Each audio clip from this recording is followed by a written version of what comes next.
I do believe that cars have souls.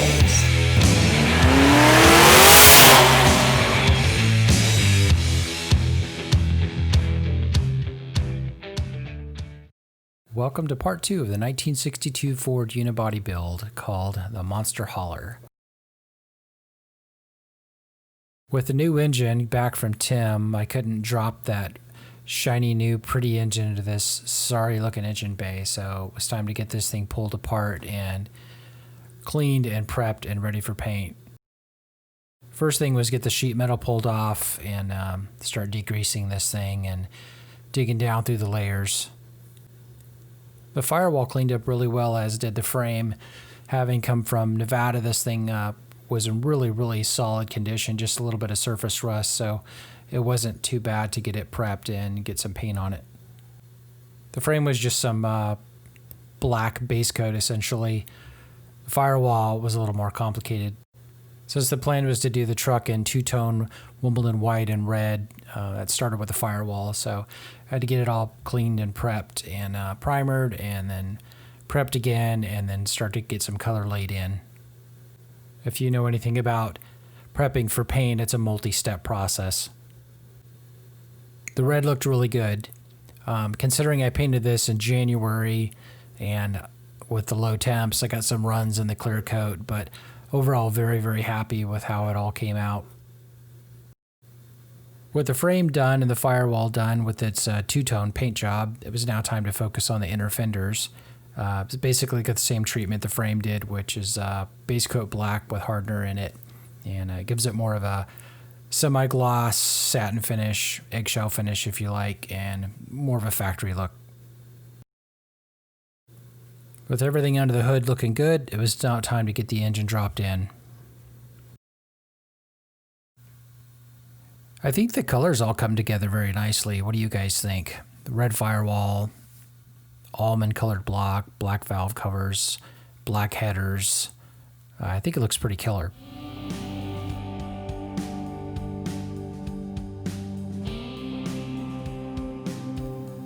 I used this Demon carb to break in the engine with, and I bought it from a guy who said it was rebuilt, and I don't know what he did to it, but it didn't seem like it had an accelerator pump, so it didn't last too long on there. I pulled it off and ended up putting a little Holley 600 on it. This is the new alternator that was installed, one-wire alternator to replace the generator. I've been really happy with this. It's been on the truck for a few years now and works great. Here we are getting ready to break in the engine. I wish I had video of that. I don't. There was just two of us doing it, and I had my friend watching all the gauges inside while I started it and ran it for the appropriate amount of time to get it all dialed in, and it came out real well. Had good oil pressure, good temp, didn't have any issues at all, no leaks. It was a good break-in. Here's that little Holley that replaced that Demon.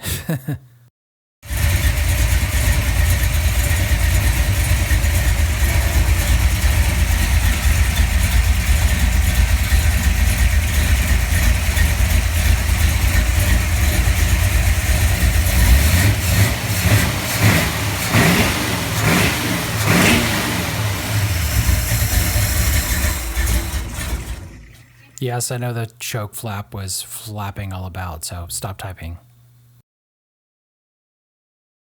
Time to build some exhaust and see if the transmission works.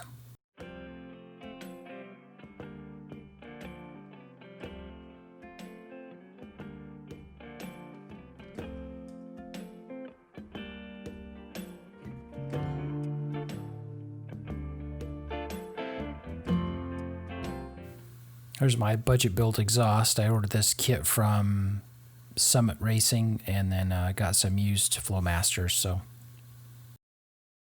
test drive, sort of.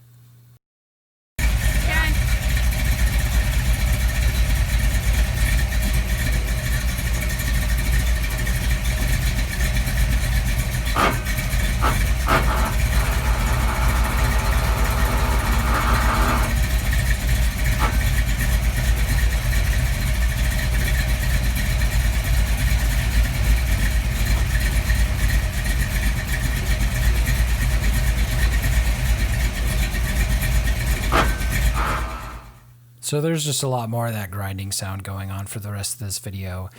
Basically what happened was the clutch was stuck to the flywheel and it took some time to get it off. I ended up having to jack the truck up and start it in gear and just kept pressing the clutch in and out, and it finally released.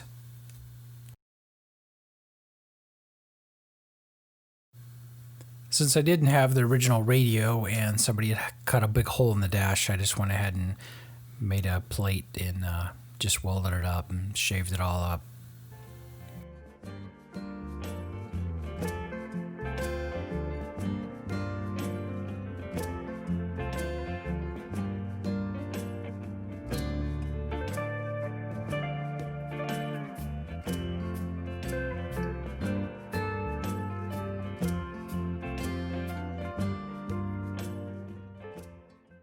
I wasn't sure if I was going to be able to save the gas tank or not, but I wanted to try, so I went ahead and pulled it out and started getting it cleaned up. While that was out, it was time to get the floors prepped, and that was pretty easy. There was very, very little rust.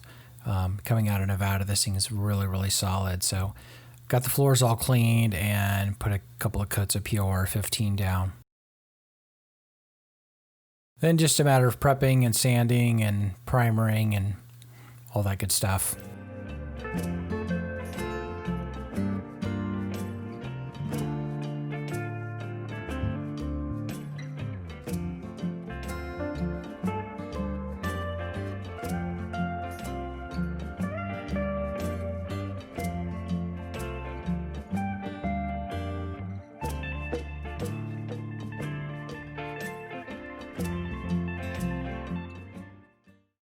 Like I mentioned earlier, body and paint work is just a multi-step process. You know, just try to get it to be the best you can.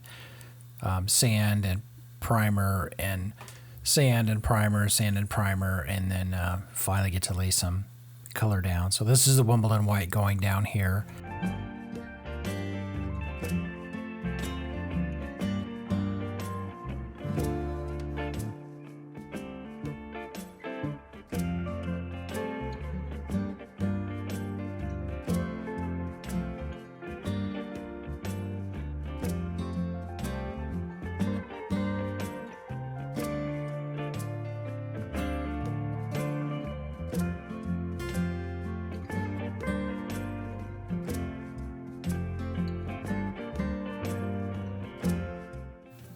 With both colors on the dash now, I can get the clear coat put on.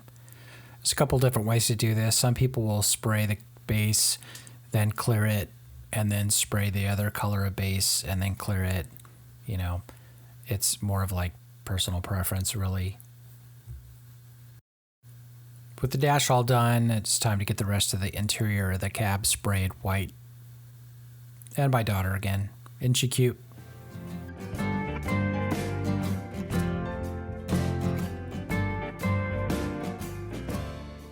The front bumper. Let me tell you about the front bumper.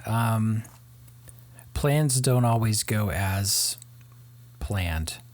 So I went back and forth on what color to do this bumper for a while. You know, I thought I could do it red or I could do it white. I had some, that's primer there, if you're wondering. I had some paint from another project that was a silver pearl. And I thought that would look really nice on this bumper, kind of a little bit different than the rest of the truck would be.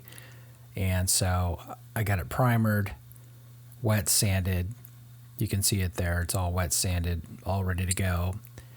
And I laid down the silver pearl, and that's what happened. And it's not the first time it's happened with this paint. And I don't know if it's the paint or it's me, but almost every time I've used it, I've had this happen. So that was a big fail. I went ahead and sanded it all back down, resprayed it red, and a couple of coats of clear with some slow reducer, and it just come out like glass. So that's actually what it looks like on the truck now. With you following the channel, this shouldn't be too hard to decipher, I would hope.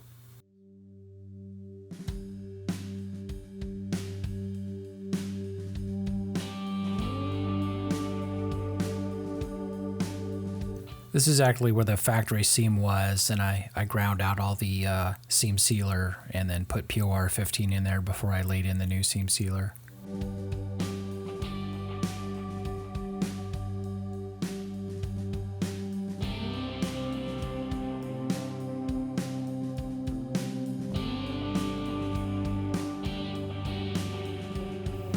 It's really hard to tell with a light because it's inside, but this is right after I got through spraying all of the white and all of the clear. So I think this is the next day here.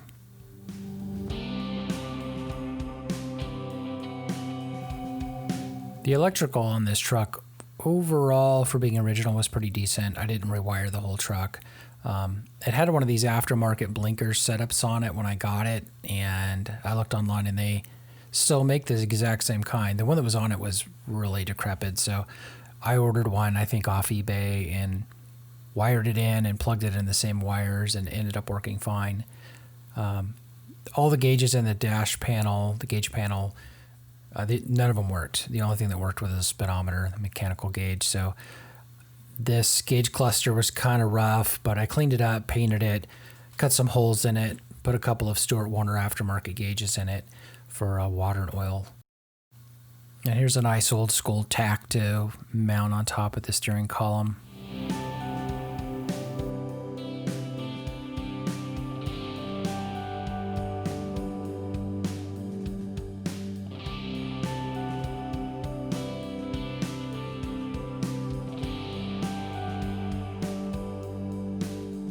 The doors were amazingly solid, you know, like I've mentioned before, this thing coming out of Nevada, there was no rust in it. You know, it was a little bit of surface rust.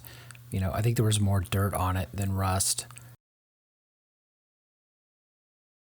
This is a Wimbledon white on the doors on the inside, and this would have been the first time I did that. I had some leftover materials from another job I had done, and it had been a few years, and the hardener had went bad. So when I mixed up the clear and I got all these sprayed out, the clear coat never adhered to the base coat. So all this ended up having to be redone.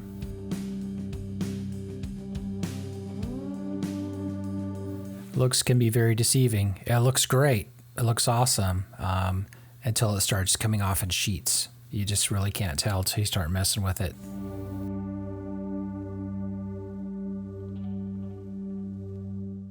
The exterior doors were quite extraordinary on this thing. It had, oh man, at least 3 sets of mirrors, I'm guessing, on each door, and each mirror had at least 2 mounting points. There was at least a half a dozen holes that had to be welded up and refinished, so it took some time. For the guy who does this stuff like me, you know, out of their house, and it's a hobby and I enjoy doing it, Tamco paints, you can't beat the quality and you can't beat the pricing. They're really, really excellent. I've been using them exclusively for, 5 or 6 years now. And in fact, the paint failure of that old product was PPG. That was the very last products I had ever used for PPG. And once you go to Tamco, it's really difficult to ever go back to something else because they'll meet every need you have.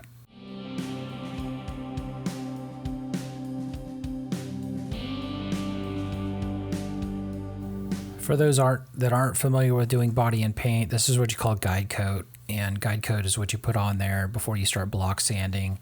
And it shows you where if you have any low spots, and you just keep sanding until there's no black. And if it's bad enough, you can go in and add a little bit of filler. But it's just another way to check your work to make sure what you're sanding is, you know, all flat. And it'll show you, anytime you're doing body work and blocking, it'll show your high spots and your low spots. So you'll see some spots on here which are shiny. So those are the high spots. So that'll be the metal that's a little bit higher than the rest. And the low spots will be the darker colored spots. So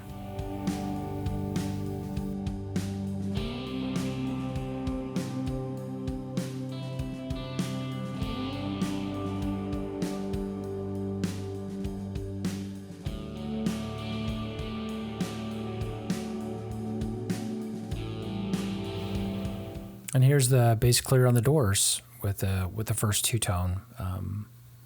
This is the first time I had sprayed color by color other than the firewall, which the firewall kind of had a natural break in it, so I didn't have to spray them literally side by side.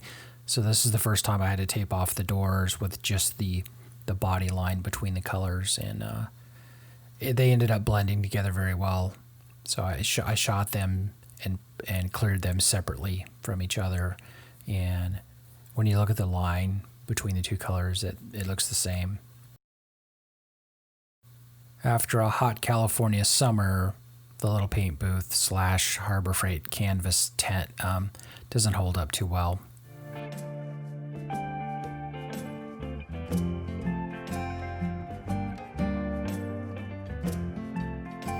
So all the glass on the truck, with the exception of the windshield, which was broke when I got it, is the original Ford glass, and it's all in really nice condition. I just cleaned it and polished it, and here the back one is going back in with a new rubber seal.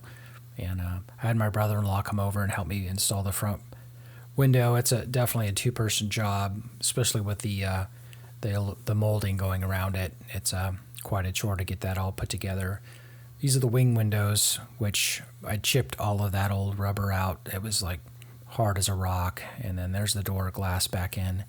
Really, really happy with the glass.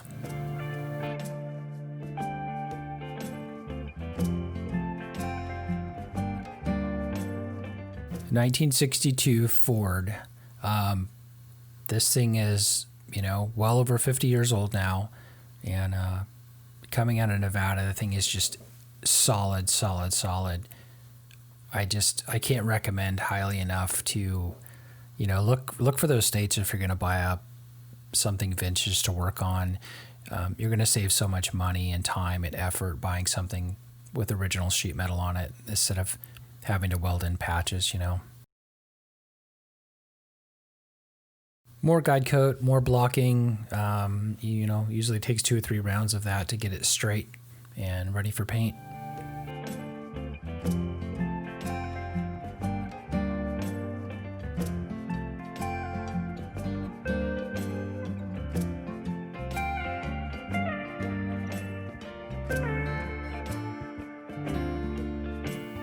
And final wet sand before the base coat goes on. So here's the base coat, and it laid out real good. Here's the clear coat, and it looks good too. I had some orange peel, so I wanted to get it taken care of, so I went ahead and started wet sanding it, and wet sanding, color sanding, so you're basically taking the top layer off to make it very, very flat, and then once it's very, very flat, that you can come back and polish it later with a buffing wheel. And either cutting compound or polishing compound or in that order.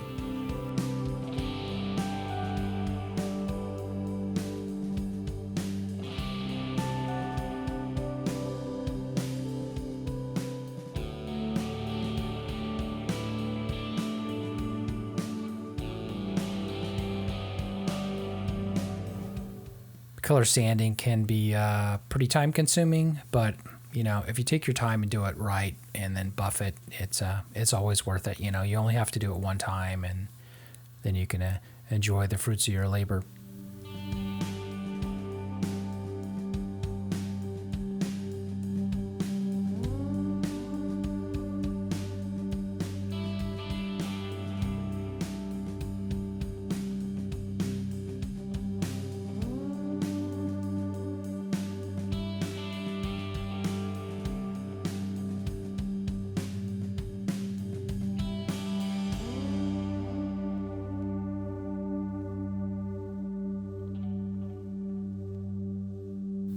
It's always a huge relief when, the parts start going back on after they've been apart for quite a while. So while the truck sat in a field for 14 or so years, it was a home for all kinds of critters, and the smell was pretty bad. I was tossing around some different design ideas, looking at some friend's truck. This is a friend of mine's truck. This is I think it's a '60 Ford truck he had, big back window. Impala steering wheel, I believe. So I was just looking at ideas. This is the original frame for my '62, and I wanted to get it cleaned and prepped. So I went ahead and sprayed the base coat red, same color that was on the truck, So, because there's a couple of spots on it where you can actually see the frame. And this is the final upholstery that was done, the design that was done. I didn't want a lot of white because I didn't want it to get dirty. So I just had a little bit of piping on the red, and I was really happy with that.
Rinse and repeat, you know, it's the same process over and over and over. Clean it really, really well with grease and wax remover. You know, take care of any body work or welding that needs to be done. Clean it again. The black is a really nice, it's a primer, but it's a rust converter primer. And then the gray primer is a high build primer. And wet set that down and get your color laid on, which is the Wimbledon white, and then your clear coat laid on top of that. So underneath the hood is completely done. Started working on the top of the hood, but needed to get the hood on the truck. So just laid a couple of heavy coats of gray primer on the top of the hood, guide coated it, and then got it on the truck.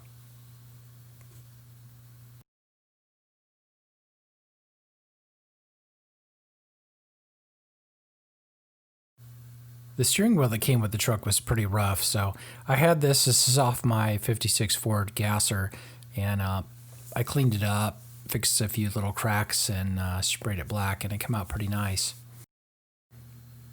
These are some Craigslist wheels I was able to find, and really nice shape. Just had to clean them and primer them and paint them, and they were pretty much good to go. Took them down to the local tire shop, and had some new shoes put on them and got them mounted up on the truck, and I've been pretty happy with them. And I wanted to run steel wheels and just to give it more of a kind of a stock look. I just like that look. Goals for this year are to get the grill restored, working with a local polisher with that, and finish the paint and maybe even upgrade the brakes on it. Still running the four-wheel drum brakes, and while they work, they don't work the best. So I'd like to maybe get some disc brakes put on the front. And that's it for part 2. Thanks for watching, everybody. Please subscribe if you haven't. Take care and drive fast.